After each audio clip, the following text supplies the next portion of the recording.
Hi, today I'm going to be talking to you about time management, which seems to be the bane of a lot of people's existences. You figure that a lot of us experience urgency wherever we are, whether it's home or work. There's always an urgent thing to do. And a lot of our time can be, frittered away to things that aren't really important. And that can really make us feel less productive, can make us feel kind of crappy. And I want to kind of share with you something that I do that I've taught my clients that I'm excited to share with you because I've seen it work, and it helps to build momentum and keep momentum and improve your mood too, because when you're doing things that matter, you feel better. So I'm going to talk to you about what we call a personal strategic plan. Now, most of us that are exposed to the business world, you've heard of strategic plans in your company or your organization. A strategic plan is something that businesses use to align and increase intentionality with their employees and understanding how to use money, how to use and organize staffing, and maximize their output. Now think about that on a personal level, as we want you to have a roadmap of intentionality where you're doing things that matter and not wasting your mental energy on things that don't need to take up your time. So this strategic plan, if done correctly, I would say it will save you hours. And I mean that. It will literally save you hours per week because you will not have to waste your mental energy troubleshooting the ways that, we misuse our time and misuse our mental energy on things. And it should cut that out quite remarkably. So how I do this is every Sunday I get a calendar, or get my planner. I still have a planner, and I look at the next 7 days. So Monday, Tuesday, Wednesday, all the way to next Sunday. And under every day of the week, I will list I'll list 2 to 3 things that are deeply important to me. And if I achieve them, I will feel a sense of accomplishment and a sense of fulfillment.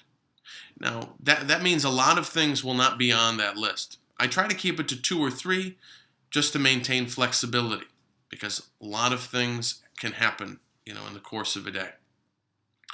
So, the things that make the list have to be of value and importance. They're not just urgent things. I'm not putting on my list things like eat breakfast, take a shower. Yes, I take showers, and my family is incredibly indebted to me for doing so. But I don't feel fulfilled, nor do I feel like I've achieved anything when I take a shower. Now, if that is something you're like, oh man, I took a shower today, that's awesome, put it on the list. Eating breakfast, put it on the list if that is something that gives you accomplishment.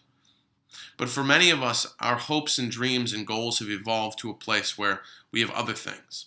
And we want things to stretch us, as well as help us to feel like we're being productive.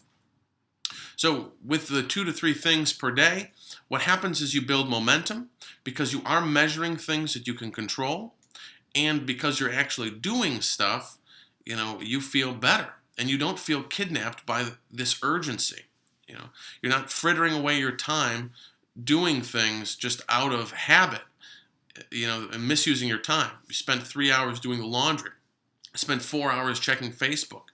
Is that what you wanted to do today? Probably not. But having a strategic plan helps you have a roadmap of intention. You know what's important now. And knowing what's important now or what's important next allows you to guide yourself through the day and adapt. If something comes up, you can realign yourself and get towards the next goal again. If something throws you off course, well, then you can get to it again, or you can get to it tomorrow. But you can reposition yourself.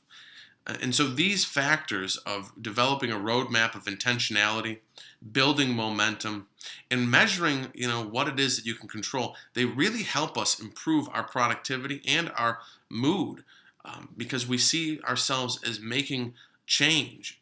And again, this is a fantastic way to develop a new habit you want, manage all of the affairs of your home and business, and make sure that you repurpose your life so that priorities are met. Okay? We don't want anybody getting conned out of their life. So I hope you find this helpful. Again, try it and see. Thanks.